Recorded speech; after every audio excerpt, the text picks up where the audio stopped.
السلام عليكم ورحمة الله وبركاته نحمده ونصلي على رسوله الكريم قال الله عز وجل في القرآن العظيم أعوذ بالله من الشيطان الرجيم بسم الله الرحمن الرحيم إن الذين آمنوا وعملوا الصالحات كانت لهم جنات الفردوس نزلا وقال النبي صلى الله عليه وسلم اللهم بارك لنا في رجب وشعبان وبلغنا رمضان সুপ্রিয় দর্শক মণ্ডলী কাছে দূরে দেশে প্রবাসে যে অবস্থান থেকে আমাদেরকে দেখছেন সকলকে স্বাগত জানাচ্ছি নিউজ 24 এর লাইভ অনুষ্ঠান আপনাদের প্রিয় অনুষ্ঠান ইসলাম আমরায়। আল্লাহ রাব্বুল করিম আমাদেরকে রহম করেছেন, দয়া করেছেন, আমাদেরকে বরকতময় জিন্দেগি দান করেছেন। বছর পার হয়ে আবারও দেখা গিয়েছে রজব মাস চলছে। রাসূল আকরাম সাল্লাল্লাহু আলাইহি ওয়াসাল্লাম রমজানের পূর্বের মাস অর্থাৎ রমজানের আগে শাবান এর আগে রজব মাস দেখলেই রাসূল সাল্লাল্লাহু আলাইহি ওয়াসাল্লাম একটি আমল খুব বাড়িয়ে দিতেন, একটি দোয়া খুব বাড়িয়ে দিতেন। তা হলো এই দোয়াটি পড়তেন আল্লাহুম্মা বারিক লানা ফি রজব ওয়া শাবান ওয়া বাল্লিগনা রমাদান। চলুন আজকে আমরা রজব মাসে আমাদের কি কি করণীয় এবং বর্জনীয় এই বিষয় নিয়ে আলোচনা শুনবো বিশিষ্ট ইসলামী চিন্তাবিদ, শিক্ষাবিদ, শাইখুল হাদিস ফজিলাতুল শেখ মুফতি মুহিবুল্লাহিল বাকির কাছ থেকে। তিনি সিনিয়র ইমাম, জাতীয় মসজিদ বাইতুল মুকাররম। আসসালামু আলাইকুম ওয়া রাহমাতুল্লাহি ওয়া আলাইকুম আসসালাম ওয়া রাহমাতুল্লাহ। শেখ কেমন আছেন? জি আলহামদুলিল্লাহ, অনেক দিন পরে আপনাকে পেয়েছি, ধন্যবাদ আপনাকে। আপনার সুন্দর সুন্দর কথাগুলো আমাদের শুনতে খুবই মনে চাচ্ছে, আমরা ওদের আগ্রহে ছিলাম, তো আজকে পেয়েছি, আলহামদুলিল্লাহ, আল্লাহ পাকের শুকরিয়া। আপনার কাছে শুনবো যে রজব মাসে আমাদের কিছু করণীয় আছে, কিছু বর্জনীয় আছে। কি কি করণীয়, কি কি বর্জনীয়?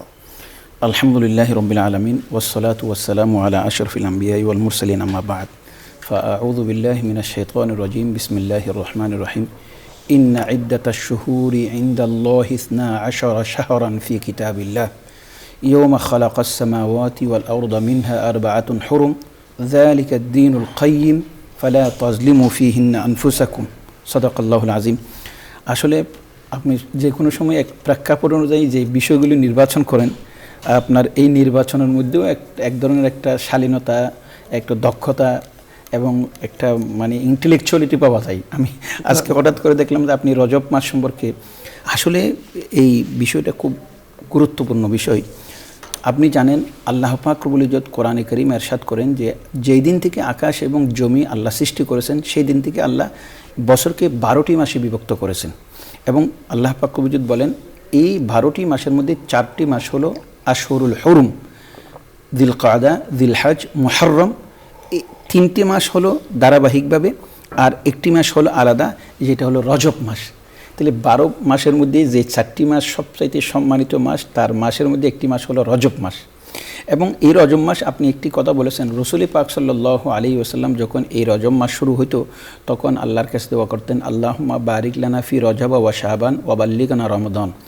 আপনি জানেন আল্লাহ রাসূল সাল্লাল্লাহু আলাইহি ওয়াসাল্লাম বলতেন আল্লাহ রজব এবং শাবান মাসে বরকত দান করুন এবং আমাকে দীর্ঘায়ু করে আমাকে রমজান পর্যন্ত পৌঁছিয়ে দিন। আপনি জানেন আমাদের কোনো মুহূর্ত কি আল্লাহর বরকতের বাইরে আমরা কামনা করি? তো প্রত্যেকটি মুহূর্ত তো আমরা চাই বরকতময় হবে। তাহলে রাসূল পাক সাল্লাল্লাহু আলাইহি ওয়াসাল্লাম রজব এবং শাবান মাসকে আলাদাভাবে বরকতমণ্ডিত করার জন্য দোয়া করার কি হেতু? কারণ রাসূল পাক সাল্লাল্লাহু আলাইহি ওয়াসাল্লামের জীবনের একটি মুহূর্ত বরকতের বাইরেও নেই এবং বরকতের বাইরে থাকাটাই অস্বাভাবিক। এটার অর্থ হলো এটা রজব এবং শাবান মাসের পরে যে মাসটি আসতেছে সেটা হলো রমজানুল মুবারক মাস।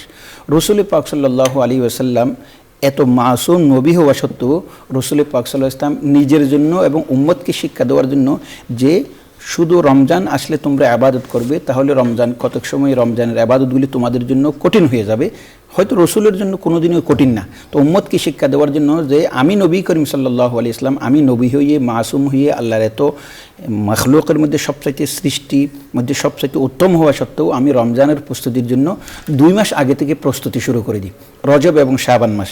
সেই জন্য আল্লাহ রাসূলুল্লাহ সাল্লাল্লাহু আলাইহি ওয়াসাল্লাম আল্লাহর কাছে বলতেছেন আল্লাহ রজব এবং শাবান মাসে বরকত দান করুন। এর অর্থ হলো আমার রজব এবং শাবান মাস যেন এমনভাবে অতিবাহিত হয় যেভাবে অতিবাহিত করলে রমজানের প্রত্যেকটি মুহূর্ত আমি কাজে লাগাইতে পারি। এক। দ্বিতীয় নম্বর, হযরত আয়েশা রাদিয়াল্লাহু তাআলা আনহা বলেন আমি রাসূল পাক সাল্লাল্লাহু আলাইহি ওয়াসাল্লামকে রমজান ব্যতীত এত রোজা রাখতে দেখি নাই যত রোজা রাসূল পাক সাল্লাল্লাহু আলাইহি ওয়াসাল্লাম রজব এবং শাবান মাসে রাখতেন। তাহলে এখন যে মুহাম্মদুর রাসূলুল্লাহ সাল্লাল্লাহু আলাইহি ওয়াসাল্লাম রমজানের প্রস্তুতির জন্য যদি রজব এবং শাবান মাসে বেশি রোজা রাখেন, আর আমাদের দুর্বলতা সত্ত্বেও, তাহলে আমাদের প্রস্তুতির জন্য কতটুকু অনুশীলন করা উচিত এই রজব এবং শাবান মাসে। অথচ আপনি জানেন রজব মাস এবং শাবান মাস আমরা দুটি দিন পালন করি মাত্র। রজবের 27 তারিখ মেয়ারাজুন নবী, আর শাবান মাসের যখন নাকি ও লাইলাতুল বারাত, নিসফু মিন শাবান আসে, এই দুইটা। কিন্তু এই দুইটা ছাড়া আমাদের কোনো আমল নেই। অথচ রাসূল পাক সাল্লাল্লাহু আলাইহি ওয়াসাল্লাম তো রজব এবং শাবান মাসে সবচাইতে বেশি রোজা রাখতেন। অতএব আমি বিনীতভাবে আমাদের দর্শক শ্রোতা যারা আছে অনুরোধ করব, আমরা যদি খাঁটি রসুল প্রেমিক হতে চাই, রসুল পাক সাল্লাল্লাহু আলাইহি ইসলামের নির্দেশনা অনুযায়ী নিজের জীবনকে গড়তে চাই এবং রমজানকে কাজে লাগাতে চাই, তাহলে আমাদের উচিত রসুল পাক সাল্লাল্লাহু আলাইহি ইসলাম যেভাবে রজব এবং শাবান মাসে বেশি অনুশীলন করে, বেশি সদকা করে, বেশি রোজা রাখে রমজানের প্রস্তুতি নিয়েছিলেন, আমাদেরও উচিত সেইভাবে রজব মাস এবং শাবান মাস আপনি অত্যন্ত সুন্দর বলছিলেন। দর্শক মণ্ডলী, শেখ মুফতি মুহিবুল্লাহিল বাকির কাছ থেকে যে কথাগুলো আমরা শুনেছি, চমৎকার চমৎকার কথা তিনি বলে থাকেন, আমরা শুনে থাকি। আজও বলেছেন যে রাসূল আকরাম সাল্লাল্লাহু আলাইহি ওয়াসাল্লাম নিষ্পাপ, আল্লাহ তাআলা ওনাকে বানিয়েছেন নবুয়তের আগে এবং পরে সর্ব অবস্থায় তিনি নিষ্পাপ। কখনো আল্লাহ তাআলা ওনার শান এবং মান রক্ষা হয়, শান এবং মানের খেলাফ হয় এমন কোনো কথা বলা হয় নাই। তিনি সব সময় রাসূল আকরাম সাল্লাল্লাহু আলাইহি সাল্লাম আমল করতেন, রাসূল সাল্লাল্লাহু আলাইহি সাল্লাম দোয়া করতেন। এগুলো সব হলো উম্মতের শিক্ষার জন্য, আমাদের জন্য কি রেখে গিয়েছেন, কারণ ওনার জীবনটা তো পুরোটাই আমাদের আদর্শ। নামাজ পড়তে পড়তে পা মোবারক ফুলে গিয়েছিল। হযরত আয়েশা সিদ্দিকা রাদিয়াল্লাহু তাআলা আনহা বলেছেন, আপনার তো কোনো গুনাহ নেই, আপনি এত আমল করছেন। রাসূল বলেছেন, আফালা আকুন আবদান শাকুরা, আমি কি আল্লাহ তাআলার শুকরগুজার বান্দা হব না?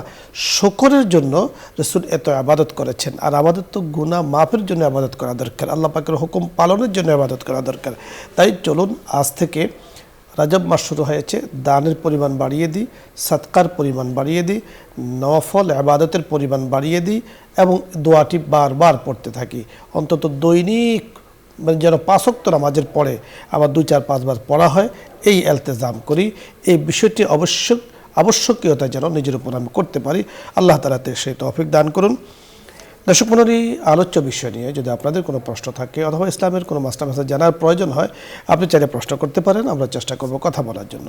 প্রথমে যিনি আছেন, আসসালামু আলাইকুম ওয়া রাহমাতুল্লাহ। দর্শক নাম বলে পরিচয় দিয়ে প্রশ্ন করুন।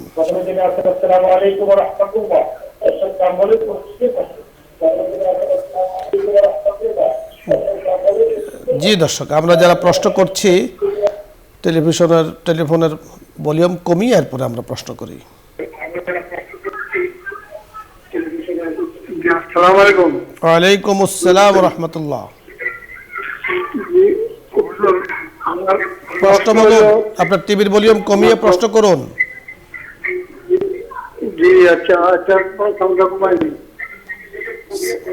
জি, আমার প্রশ্নটা হলো, আমার তাও আছে তো, আমার প্রস্রাবের লুঙ্গি নষ্ট হয়ে যায় প্রায়, তো এটা শুকাই দিয়ে কি আমি নামাজ পড়তে পারবো না?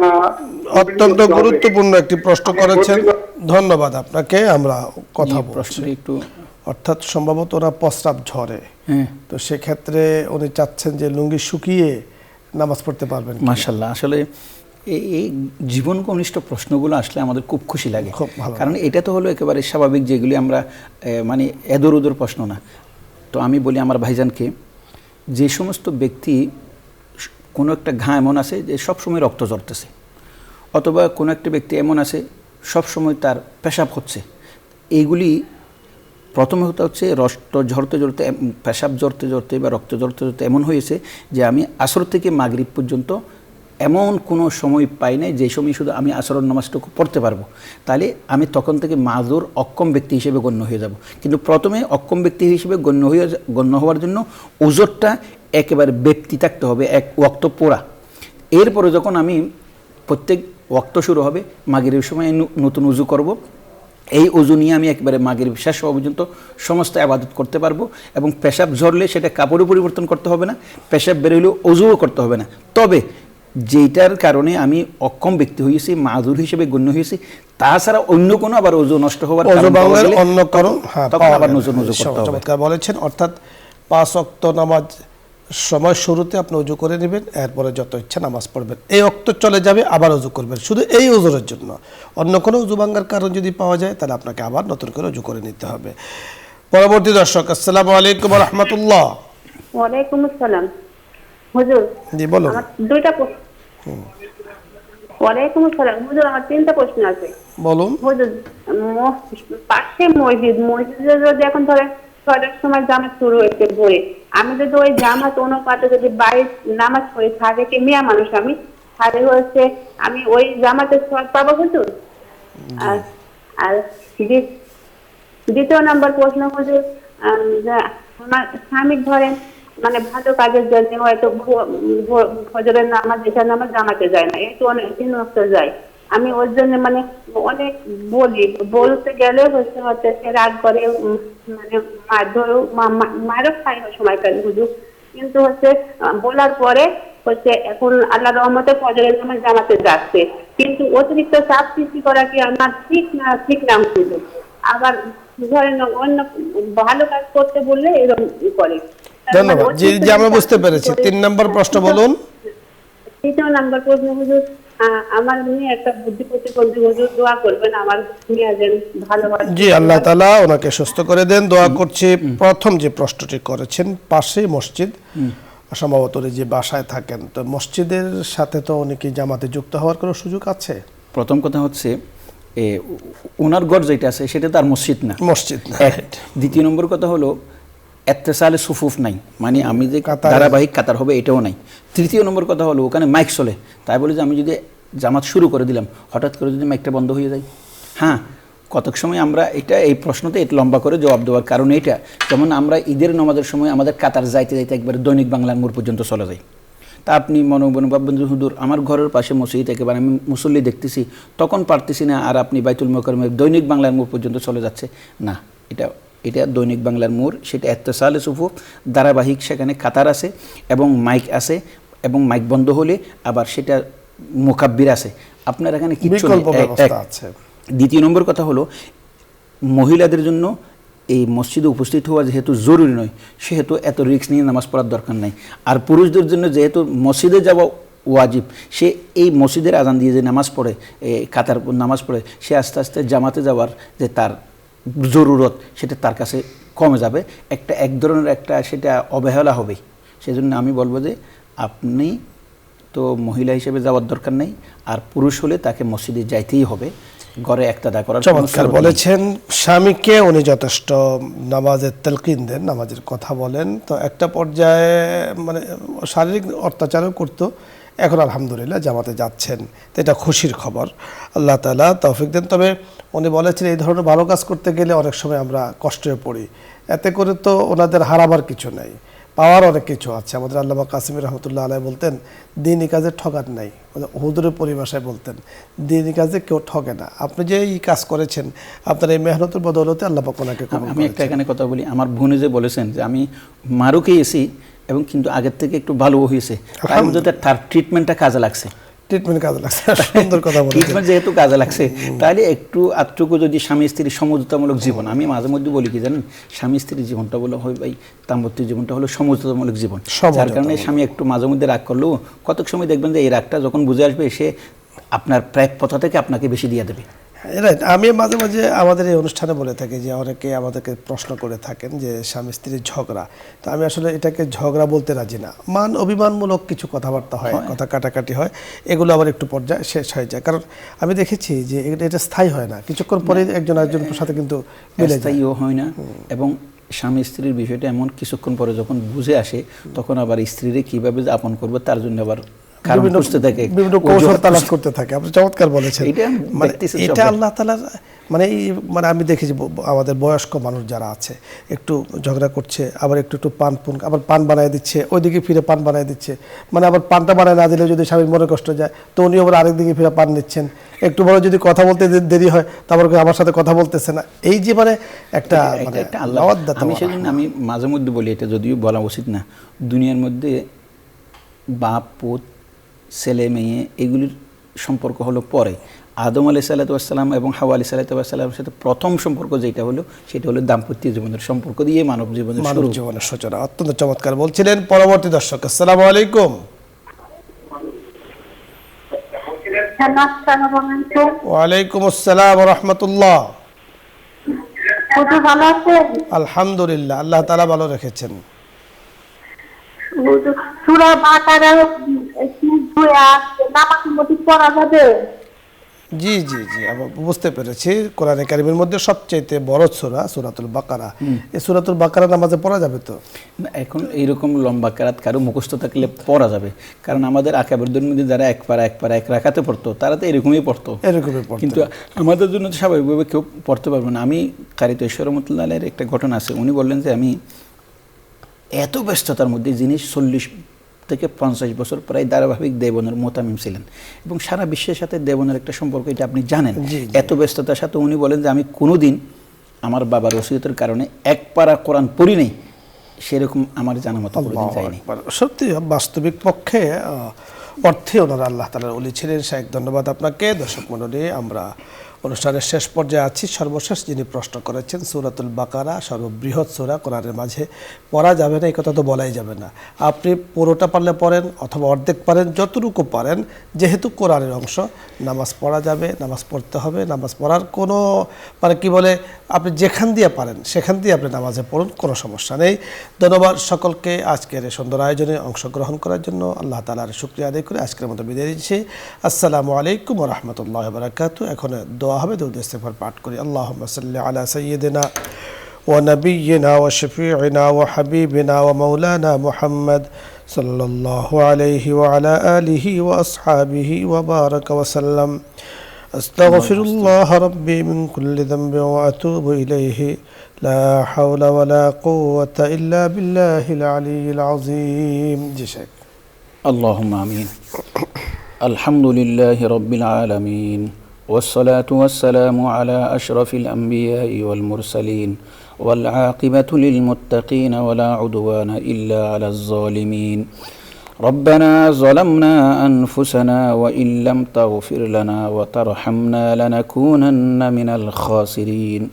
ربنا اغفر لنا ذنوبنا وكفر عنا سيئاتنا وتوفنا مع الأبرار. রব্বির হামহুমা কামা রব্বায়ানি সগীরা। রব্বুল আলামিন, আজকের আমাদের এই দিনী অনুষ্ঠানে যে সমস্ত দর্শক রয়েছেন, শ্রোতা রয়েছেন, তাদেরকে নিয়ে রব্বুল আলামিন আমরা আপনার শাহী দরবারে ভিক্ষুকের মতো হাত দারাজ করেছি। আমরা এমন ভিক্ষুক, দুনিয়ার ভিক্ষুক এক ঘরে ভিক্ষা না পাইলে অন্য ঘরে ভিক্ষা পাওয়ার সুযোগ থাকে, কিন্তু রব্বুল আলামিন আপনার দরবার থেকে বিতাড়িত হই আর আমরা কোথাও রহমত ভিক্ষা পাওয়ার সুযোগ নেই। ইয়া রহমান, ইয়া রহিম, ইয়া গফার যুনুব, আপনি আমাদের উপর দয়া করুন, মেহরবানি করুন, আমাদের গুনাহ খাতা মাফ করে দিন মাওলা। রব্বুল আলামিন, বছরের মধ্যে সবচাইতে গুরুত্বপূর্ণ মাস রমজানুল মুবারক মাস, আর দুটি মাস, যেই দুটি মাসের জন্য বরকতের জন্য দোয়া করেছেন আখায়ে নামদার সঈদুল মুরসালিন তাজেদারে মদিনা মুহাম্মদুর রাসূলুল্লাহ সাল্লাল্লাহু আলাইহি ওয়াসাল্লাম, সেই রজব মাসের একটি গুরুত্বপূর্ণ মুহূর্তে আপনার শাহী দরবার আমরা হাত দরাজ করেছি। রব্বুল আলামিন রজব এবং শাবান মাসকে আমাদের জন্য বরকতময়ী করে দিন মাওলা। রব্বুল আলামিন, সুবহান রাব্বিকা রব্বিল ইজ্জাতি আম্মা ইয়াসিফুন ওয়া সালামুন আলাল মুরসালিন ওয়া আলহামদুলিল্লাহি রাব্বিল আলামিন বিরহমাতিকা ইয়া আরহামার রাহিমিন।